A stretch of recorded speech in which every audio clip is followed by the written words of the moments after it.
The most dangerous voice in your life isn't coming from other people. It's the one inside your head that sounds reasonable, but slowly dismantles you. The voice that says, "Wait, you're not ready. Don't try, you'll fail again." And because it sounds like you trust it. That voice is why you feel tired without working, why you feel stuck without being trapped, why you know you're capable of more, but keep living beneath it. This isn't overthinking, it's self-sabotage disguised as realism. A quiet mental war most people are losing because they don't even realize they're fighting. Stoicism was built for this exact battle, not to make life easier, but to make you stronger. Today, you'll learn how to dismantle destructive thoughts, reclaim command over your inner world, and build a mindset that does not collapse when pressure arrives. No motivation, no comfort, just discipline. If this feels personal, it's because it is. Welcome to NexusMind. Let's begin. Law 1. Attack the root, not the symptom. Most people live inside a noisy head without even realizing it. Their minds are full of little fires, anxious thoughts, restless worries, sharp bursts of self-doubt, and they spend every day putting them out one by one. But here's the catch. No matter how many times you stomp them out, they come back. Why? Because you're treating symptoms, not sources. You're busy calming the noise, but you're not asking where it's coming from. Stoicism teaches us that the mind is not a random storm, it's a pattern. And when we don't examine that pattern, we suffer the same mental attacks over and over again. This is where real self-mastery begins, not by reacting, but by investigating. It means getting honest about what's underneath, the thought, the fear, the story, the wound. Let's say your mind keeps whispering, "You're falling behind." Most people will try to distract themselves, scrolling, eating, rushing into busy work. But the Stoic takes a breath and digs deeper. Am I really behind? Or am I comparing myself to someone who doesn't even live my life? Or maybe I'm tying my worth to someone else's timeline. These aren't just thoughts, they're roots, and if you don't deal with them, they grow back stronger. Epictetus said, "It's not what happens to you, but how you react to it that matters." But your reaction isn't just emotional, it's also habitual. And habits come from roots. Carl Jung once said, "Until you make the unconscious conscious, it will direct your life, and you will call it fate." That line hits hard, because most of our suffering doesn't come from the world. It comes from the stuff inside us that we never look at. That fear of judgment you carry. That's not just a personality trait, that's a root. It probably started years ago, maybe even in childhood, the moment you felt that being yourself wasn't enough. And now, every decision you make, what you say, what you wear, what you hide, is shaped by that root. The Stoic doesn't ignore this. They don't cover it up with fake positivity. They confront it. Not because they're fearless, but because they know fear grows stronger in silence. Every negative thought is a flare. It wants your attention, not so you'll panic, but so you'll investigate. Because once you understand where a thought is coming from, you can challenge it. You can talk back to it. You can change the behavior that feeds it. Think about it. If you walk into your house and see water on the floor, do you just mop it up every day? Or do you go find the leak and fix it? That's what this law is about, fixing the leak, facing the thing you've been avoiding. Here's the beautiful part. When you stop swatting at symptoms and start cutting the root, everything changes. Your anxiety doesn't own you. Your doubt doesn't paralyze you. Your sadness doesn't spiral into shame. Why? Because you've seen where it lives, and once you see the root, it loses its power. You can decide what to do with it. Seneca said, "We suffer more in imagination than in reality." He's not denying that pain exists. He's saying most of our suffering is a loop we create by avoiding the real source. That's what cutting the root prevents. It breaks the loop. Let's make this real. Next time you feel overwhelmed, instead of saying, "I can't handle this," say, "What exactly am I afraid of?" Get specific. Are you afraid you'll disappoint someone? That you'll fail publicly? That you'll waste your time? Write it down. Then go one step deeper. Why would that outcome hurt you so much? What belief do you have about yourself that's making that fear feel bigger than it is? That's where the root lives. And once you name it, you can decide, does this belief belong here, or is it time to let it go? This isn't always comfortable. In fact, it rarely is. Facing the truth never is. But discomfort is not your enemy. It's your guide. That edge you feel when you dig deeper. That's where freedom starts. And this isn't just about fixing problems. It's about reclaiming power. The power to respond rather than react. The power to choose clarity over confusion. The power to act even when your mind wants to run. You don't need more distractions. You don't need more motivation posters. You need precision. You need to look your fear in the face and say, "I see you. I know where you came from, but you don't drive anymore." That's Stoicism. That's self-leadership. And once you start living like that, cutting the root instead of trimming the leaves, you stop being at the mercy of your thoughts. You become the one in charge. Law 2, control the frame or be controlled by it. Sometimes life throws something at you that stops you in your tracks. Maybe you get rejected. Maybe a plan falls apart. Maybe someone you trusted walks away. And instantly, your mind rushes in to explain what just happened. But here's the catch. How you explain it to yourself is everything. Because your brain isn't just recording the event, it's assigning meaning to it. And that meaning becomes your reality. The Stoics knew this deeply. They understood that pain, failure, and discomfort are unavoidable, but suffering is optional. That's the difference between what happens to you and what you tell yourself about what happened. Let's say you lose a job. Some people spiral. They tell themselves, "I failed. I'm not good enough. I'll never bounce back." But someone else, same job loss, might say, "Maybe this was the push I needed. Now I can finally pursue something that actually matters to me." Same event, different frame, and that frame changes everything.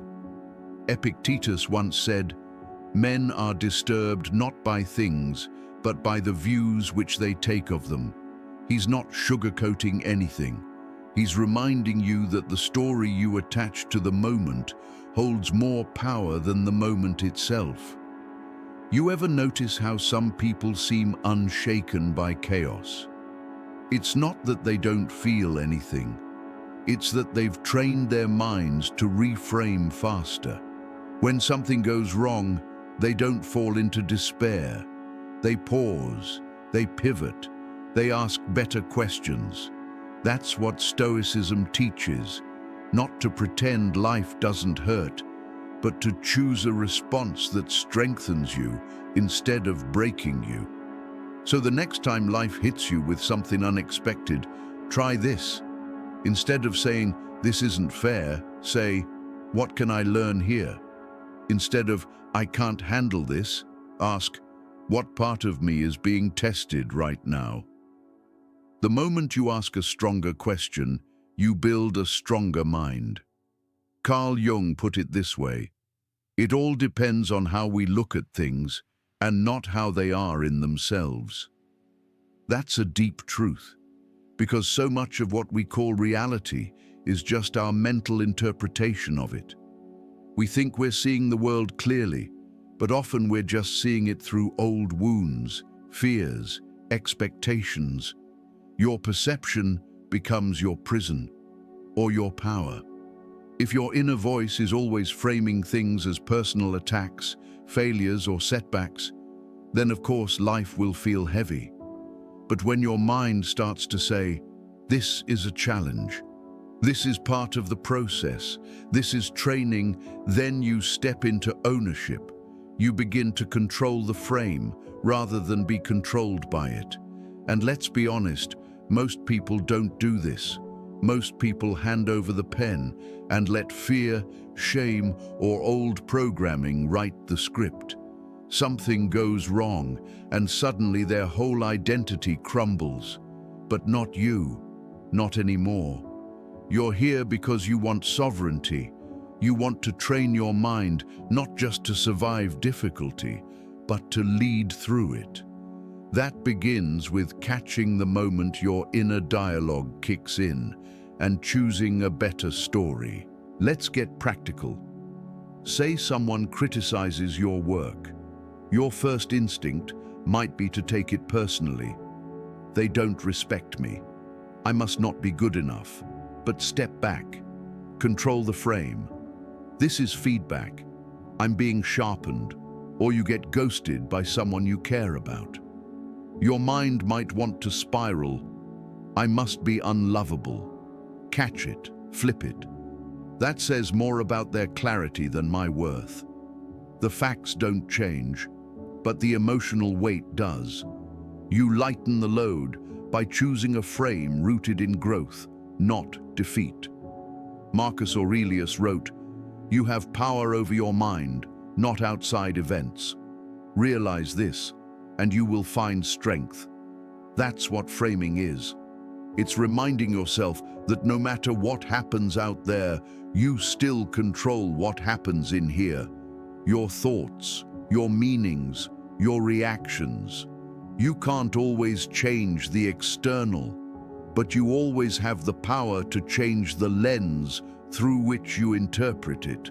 That's where your freedom lives. And listen, this isn't about fake positivity. This isn't about pretending life is easy or pretending you're never hurt.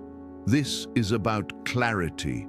Because once you realize that your story determines your strength, you stop playing the victim and start shaping your own reality. You stop asking, "Why is this happening to me?" and start asking, "How can I use this?" And that single shift can change your entire direction. Think about the last time something knocked you down. Not just what happened, but what you told yourself about it. That story shaped how you felt, how you acted, what you did next. So what if you chose a new story? What if you made that your daily practice? Wake up. Something annoys you. You pause and say, "This is my patience workout." Someone rejects you. "This is teaching me to validate myself." You fail at something. This is fuel for refinement. The more you do this, the more your mind becomes a tool for strength, instead of a trap for stress. The world is going to test you. That's not a question. The question is, will you let every setback define you? Or will you learn how to define the setback? Will you let life control your frame? Or will you take the frame into your own hands and bend it toward meaning, discipline, and resilience? Law 3. Build a mind that's a fortress, not a doorway. Most people don't realize how exposed their minds are. They wake up and instantly check their phones. They scroll, they react, they absorb opinions, criticisms, bad news, reminders of what they're not doing. Without even noticing, they're letting every outside voice walk straight into their thoughts and rearrange the furniture. And after a few hours, they wonder why they feel drained, anxious, scattered. But here's the truth. Your mind isn't supposed to be a hallway with open doors. It's meant to be a fortress. Stoicism teaches us that what enters your mind determines how you live your life. And if you don't control the gates, someone else will. Think about it. If you owned a castle, would you let just anyone walk in? Would you let a stranger wander through your rooms, shout insults, break your windows and leave? Of course not. But that's exactly what we do with our thoughts. Someone says something offhand, and we carry it all day. One bad outcome, and we spiral into worst-case scenarios. We don't question the thought, we just believe it. We hand it a seat at the table. This is why the idea of a fortress mind matters, because the world is full of noise, some of it subtle, some of it loud, but all of it is trying to influence you. Advertising, social media, the expectations of others, your own inner critic. They all want in, and if your mental walls are weak, they'll get in. But when your mind becomes a fortress, you start filtering. You don't believe every negative thought just because it shows up. You don't accept every opinion just because it's loud. You stop being reactive. You start being selective. And that's where power begins. Carl Jung once wrote, "Who looks outside dreams. Who looks inside awakes." That awakening happens the moment you realize you don't have to accept every thought that appears. You get to question it. You get to decide whether it serves you. You get to respond instead of react. But that only happens when you build walls, not to block out life, but to protect your clarity, your focus, your peace. Now let's talk discipline, because building a fortress mind doesn't happen by accident. It takes repetition. Every time you notice yourself spiraling into self-doubt and you stop, breathe, and refocus, that's a brick. Every time you catch a useless comparison before it ruins your day, that's another brick. Every time you refuse to engage with drama or feed a fear that isn't real, that's another one. It's not about being emotionless. It's about building structure. Seneca said, "No person has the power to have everything they want, but it is in their power not to want what they don't have." That's a fortress mindset, choosing restraint over reaction, choosing inner control over outer chaos. But here's the part most people miss. Not every thought is yours. Some are echoes from childhood. Some are projections from other people. Some are just noise picked up from the world. And if you don't slow down and examine them, they'll run your life. You'll think you're making decisions, but you're just following scripts you never wrote. This is why the Stoics practiced journaling, reflection, silence, to strengthen the inner walls, to know what was truly theirs and what wasn't. So how do you start building this fortress? First, you watch the gate. When a thought enters, don't just accept it. Ask, is this helpful? Is this true? Is this mine? If it's a lie, a distraction, or a burden, let it go. Slam the gate. Next, limit the voices you allow in. Not everyone deserves access to your inner world. Choose your influences the way you'd choose someone to guard your home, carefully, intentionally, and most importantly, create daily habits that reinforce mental strength.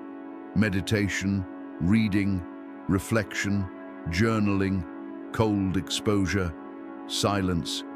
These aren't trends, they're bricks. And the more you stack them, the more unshakable your mind becomes. Let's be honest. Life isn't going to get quieter. The world isn't suddenly going to become more peaceful, more supportive, more tailored to your emotional safety. If anything, it'll get louder, more pressure, more opinions, more distractions. So the question isn't, will I be tested? It's, will I be ready? The fortress mind doesn't mean nothing gets to you. It means when something does get through, you don't fall apart. You pause, you assess, you respond with strength, not emotion. And the best part? People notice, not because you're flashy, but because you're stable. You become the one who doesn't panic when things go wrong, who doesn't gossip when everyone else is spiraling, who listens more than they speak, who doesn't need to prove anything because they've built something inside that speaks for itself. That kind of presence isn't built overnight, but it is built day by day, thought by thought, wall by wall. Law 4. Detach from what you can't command. It starts with good intentions. You care about something or someone, and naturally you want it to go well. You want to succeed, be seen, feel appreciated, feel secure. And at first, that seems harmless. But little by little, that care turns into attachment. Suddenly, you're not just doing your best at work. You're tying your self-worth to whether your boss praises you. You're not just enjoying a relationship. You're depending on it to feel whole. You're not just using social media. You're letting the numbers decide if today was a good day or not. And that's where things start to break. Not because caring is wrong, but because attachment blurs the line between what you can command and what you never truly owned in the first place. Stoicism makes one thing painfully clear. The only thing that's truly yours is your response, your thoughts, your decisions, your actions. Everything else, outcomes, opinions, relationships, rewards, is outside your control. Epictetus put it simply, some things are up to us and some things are not. And it's the things that are not that usually cause us the most pain. Not because they hurt us directly, but because we cling to them with the belief that they define us. That kind of thinking will always lead to suffering. Think of it like this. You're holding a rope. On the other end is something or someone you care deeply about. But that thing starts to sink. It pulls, and you feel the tension in your hands. You could let go, but you don't. You tell yourself you have to hold on. You convince yourself that letting go means failure, means giving up. So you hold tighter. And as you do, your arms start to burn. Your grip weakens. And slowly, without even realizing it, you're being pulled under too. That's what emotional attachment does. It promises connection, but delivers pain. It looks like strength, but becomes a leash. Carl Jung said, "Whatever you are not changing, you are choosing." And when you continue clinging to what is clearly hurting you, that's exactly what you're doing. Choosing pain, choosing powerlessness. Stoicism teaches the opposite. Not apathy, but clarity. Not coldness, but command. Detachment isn't about being numb or distant. It's about separating your peace from what you cannot predict. It's saying, I'll show up, I'll give my full effort, but I won't let my joy depend on what's outside of me. That's not weakness, that's maturity. Here's the thing. Detachment doesn't mean you stop caring. It means you stop needing. You can love someone deeply without tying your worth to whether they stay. You can pour your heart into a project without letting failure define your value. You can chase a goal with full force and still accept the outcome with grace. That's what the Stoics did. Marcus Aurelius led an empire, faced plagues, betrayal, and war. Yet he wrote, "You have to assemble your life yourself, action by action." He didn't wait for fortune to favor him. He acted, detached from praise, detached from fear. In the modern world, detachment feels almost rebellious. We're told to hustle harder, to care more, to push through. We're praised for how much we give, but rarely asked what it's costing us. That's why so many people burn out, because they're gripping too tightly to things they don't control. Outcomes, likes, loyalty. They live on edge, trying to force stability from things that were never theirs to own. And the more they chase it, the more it slips away. But once you begin detaching, something surprising happens. You start to feel light again, grounded, present. You stop spinning stories about what if and come back to what is. You stop chasing people and start attracting peace. So much of our anxiety is wrapped around futures we've invented, around results that haven't happened, around people who may never change. And still, we cling. But when you practice detachment, you stop bleeding energy into things that don't respond to your effort. You begin to focus only on what you can actually shape: your breath, your habits, your attention, your attitude. So how do you apply this? Start small. When something doesn't go your way, instead of spiraling, ask yourself, was this mine to control? If the answer is no, release it. When someone disappoints you, instead of lashing out, remind yourself, their actions are theirs. My reaction is mine. When you feel anxiety about the future, bring yourself back to the only thing you can actually touch, this moment. Ask, what can I do right now that aligns with my values? That's all you ever need to do. Detachment is a daily practice. It's not a one-time decision. Some days you'll let go with ease. Other days it'll feel like tearing a piece of yourself away. But the more you practice, the stronger your center becomes. And eventually, you won't need to try to detach. You'll simply stop attaching in the first place. You'll love without fear, give without expectations, act without needing recognition. That's when your mind becomes free. And maybe the most powerful shift is this: once you stop clinging to what you can't command, you start commanding what you can. Your clarity sharpens, your energy returns, your discipline deepens. You stop chasing peace and start generating it from within. That's what Stoicism was always about. Not indifference, but independence. Not withdrawal, but wisdom.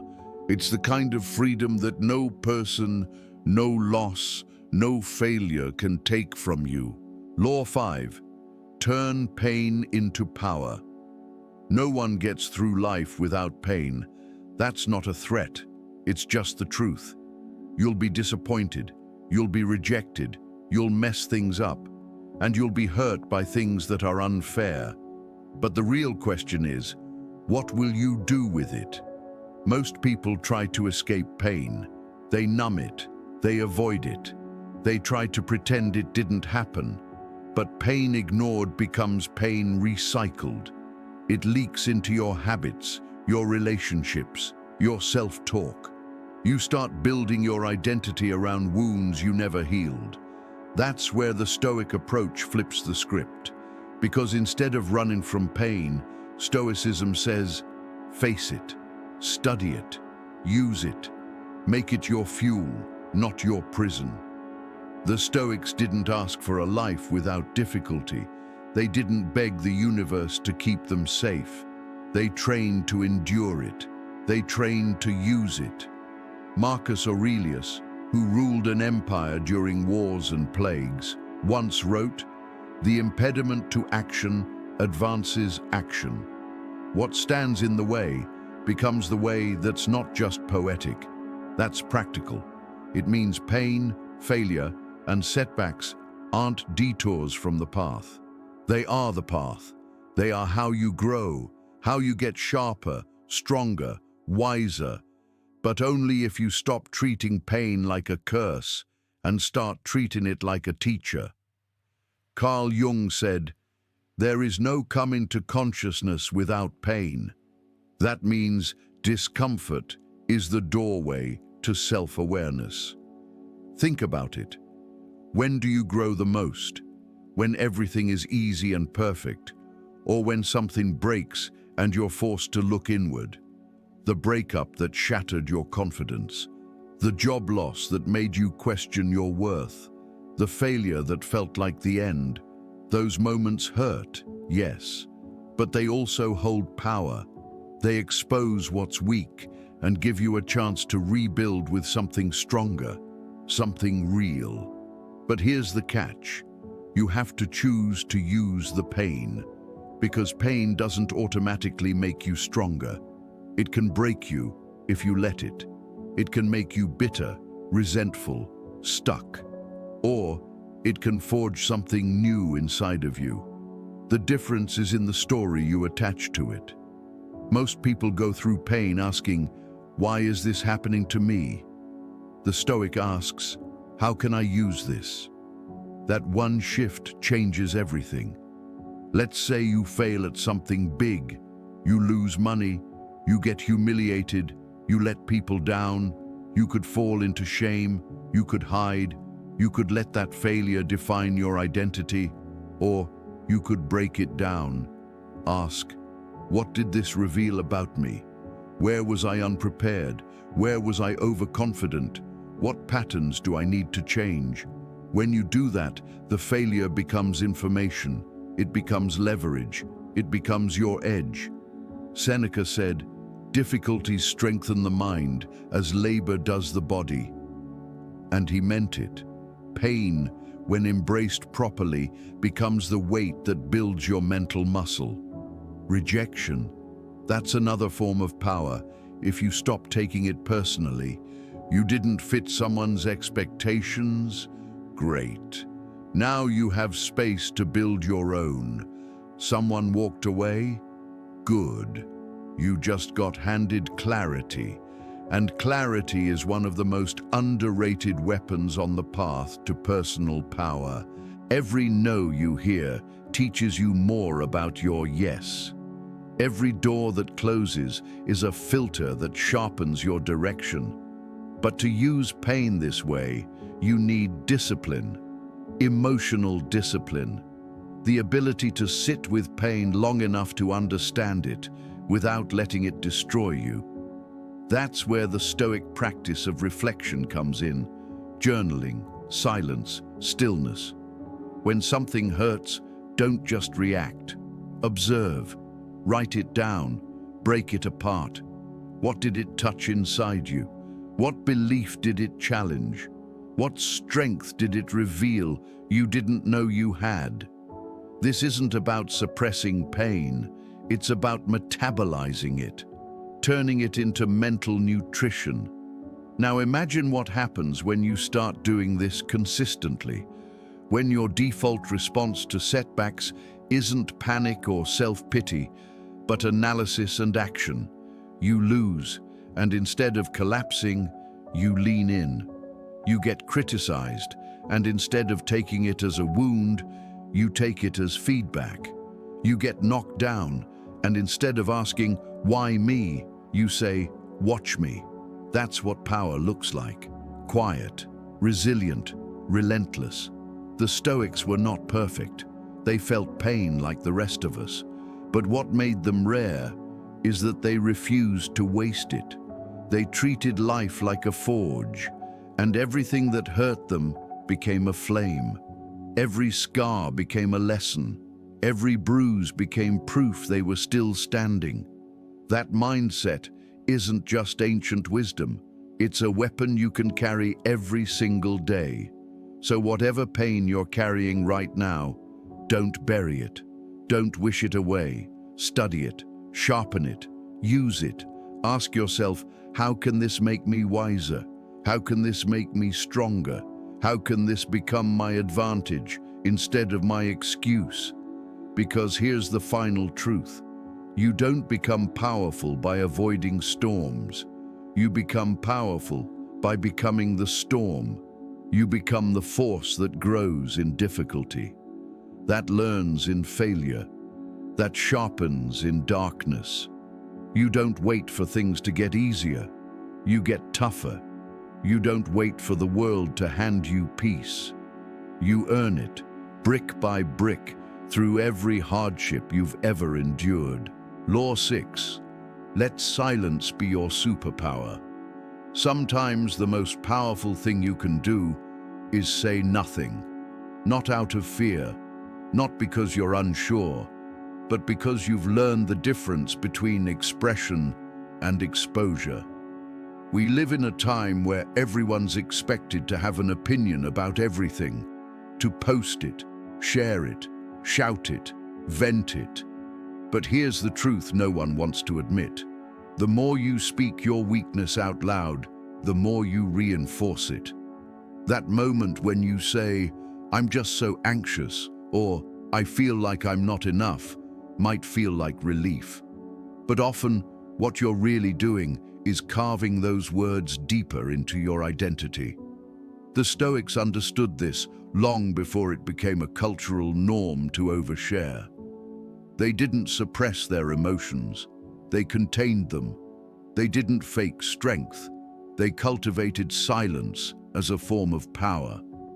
Negative thoughts thrive on volume. The louder you speak them, the more they echo. And the more they echo, the more real they feel. Have you ever noticed how saying something out loud can suddenly make it heavier, more dramatic, more intense? That's because you're not just thinking it anymore. You're performing it. You're handing it shape, voice, meaning, and the brain is listening. Marcus Aurelius once wrote, "The things you think about determine the quality of your mind." Now add speech into that mix, and it multiplies. That's why the Stoics were careful with their words, because they understood something we've mostly forgotten. Your words shape your world. Carl Jung echoed a similar insight from a psychological perspective when he said, "The more unintelligent a man is, the less mysterious existence seems to him." What he meant was, the more you talk without thinking, the more you dull your awareness of what's truly going on inside you. Silence, on the other hand, forces introspection. It makes you sit with discomfort instead of outsourcing it through noise. And that discomfort, that's where the transformation happens. Silence doesn't mean you're disconnected. It means you're deliberate. It means you're choosing when and how to use your energy. Because here's the thing, every time you explain yourself, justify your emotions, or vent about things you can't control, you're giving your power away. You're handing out pieces of your clarity to people who might not even understand your world. The Stoics didn't play that game. They believed in stillness over noise. They trained themselves not to respond to every provocation, not to explain their strategy, not to argue with people committed to misunderstanding them. Instead, they let their actions do the speaking. Seneca said, "It is not that we have a short time to live, but that we waste a lot of it." Now think about how much time and energy is wasted, explaining things that didn't need explaining, sharing thoughts that didn't need voicing, chasing validation that didn't make you stronger. Silence isn't about being mysterious for the sake of it. It's about protecting your focus. It's about not handing your blueprint to people who haven't earned it. And it's about giving your words weight, so that when you do speak, it matters. Let's go even deeper. Silence trains emotional control. When you resist the urge to vent or complain, you're not bottling emotions. You're learning to hold them, to study them, to master them.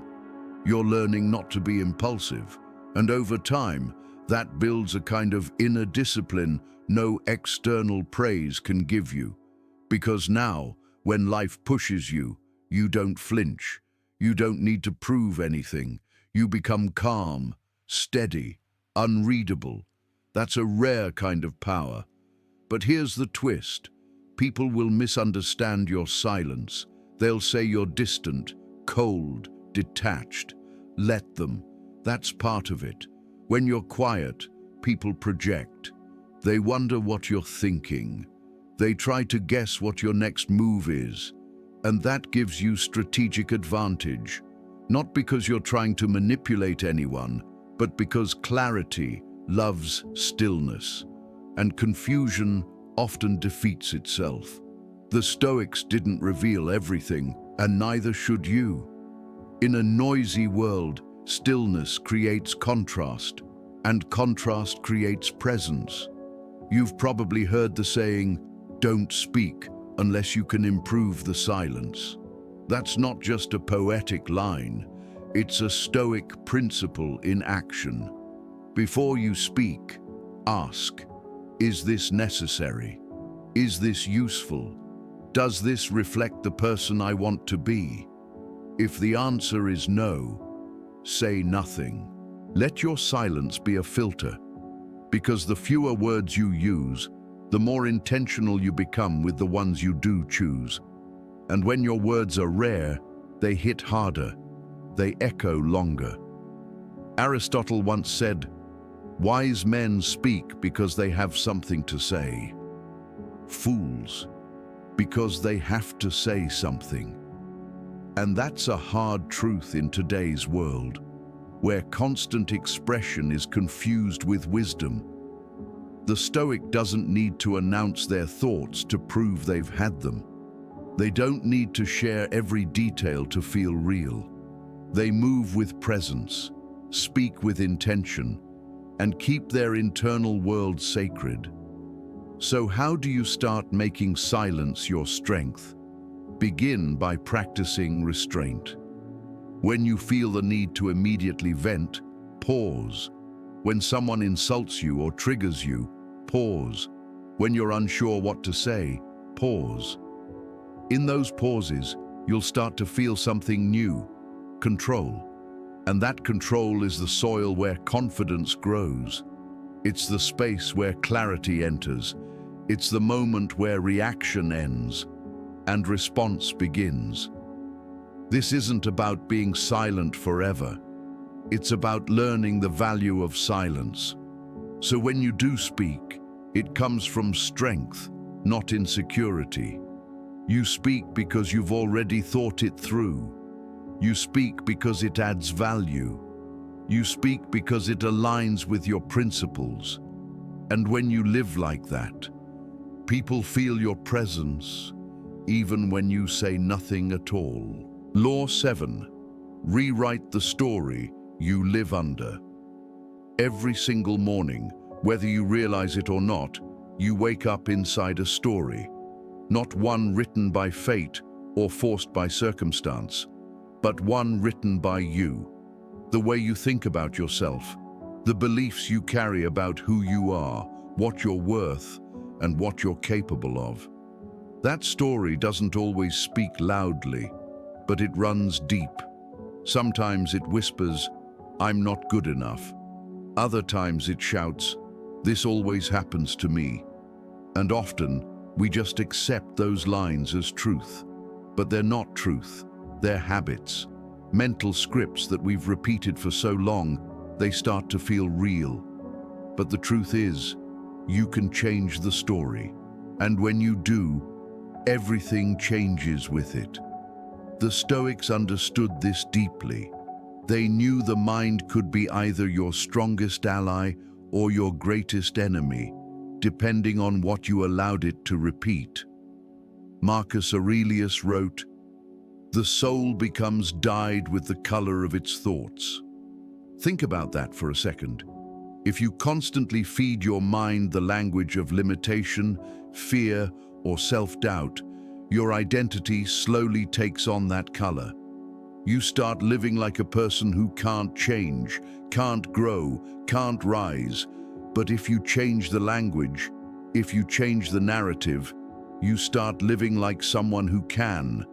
And that's where power begins. Let's make this simple. Your brain believes what it hears the most. That includes what it hears from you. If you keep saying things like, "I'm not a confident person," or "I always mess up," or "This is just who I am," then your mind will build behaviors that match those beliefs.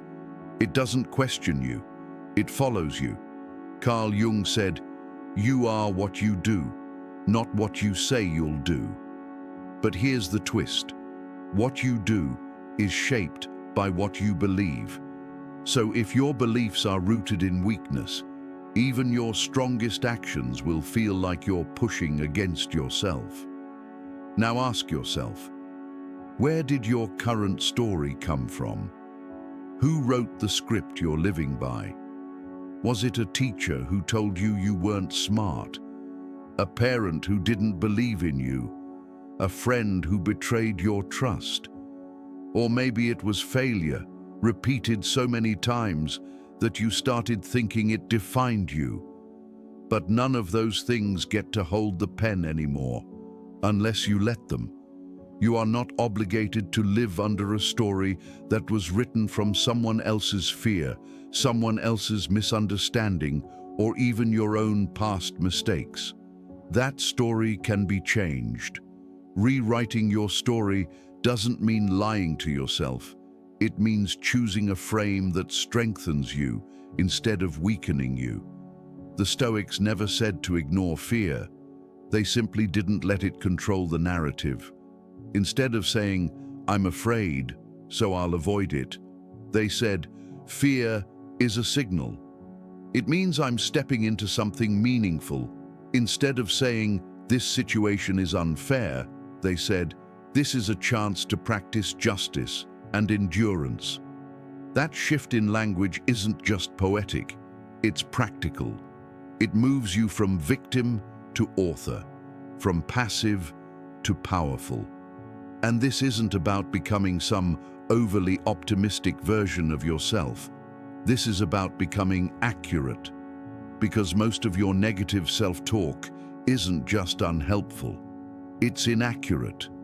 You're not lazy, you're overwhelmed and unclear.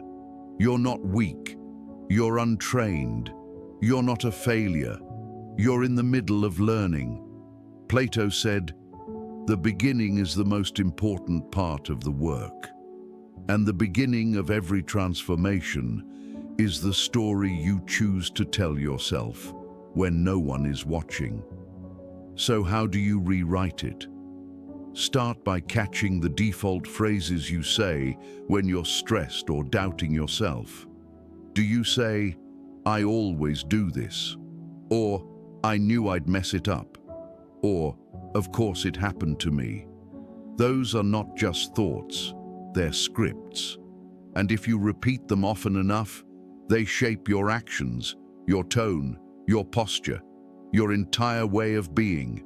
Begin replacing them, not with fake positivity, but with grounded strength. Instead of "I'm anxious," say "I'm alert and preparing." Instead of "I'm not ready," say "I'm becoming the kind of person who handles this." Instead of "I always mess up," say "I'm still learning and I'm improving." Seneca wrote, "We become brave by doing brave acts." That includes the act of rewriting our own internal dialogue. You don't need permission. You don't need anyone else to validate your new narrative. You just need to live it. And the more you repeat it, the more your actions follow. Your mind is constantly listening. Give it better words to believe in. But know this, Rewriting your story is not a one-time event. It's a daily ritual. Every time something challenges your old identity, you'll feel the pull to. In that moment, you don't argue. You respond with the new narrative. I used to believe that. I don't anymore. That's how identity shifts. Not through force, but through repetition, through patience, through persistence. And over time, this new story becomes your baseline. You start acting like someone who trusts themselves, someone who speaks with intention, someone who sees setbacks not as signals of failure, but as moments of refinement. The story doesn't have to be grand. It just has to be yours, rooted in awareness, written in strength, carried with discipline. You are not what happened to you. You are what you choose to do next. The script in your head isn't set in stone, it's written in chalk, and you, right now, have the eraser. Use it, not because your past was wrong, but because your future deserves a better narrator. The hardest battles aren't loud. They don't happen in front of people, they happen in silence, inside your own mind. And every day you either train that mind, or you let it train you. Stoicism doesn't promise comfort. It offers something better: control. Control over your reactions. Control over the story you tell yourself. Control when pressure tries to break you. If this message resonated, don't let it fade. Discipline only works when it's repeated. Subscribe to NexusMind, not for motivation, but for mental strength built in silence. Now watch the next video on your screen, not later, not someday, because the mind you don't train today will control you tomorrow. Stay steady.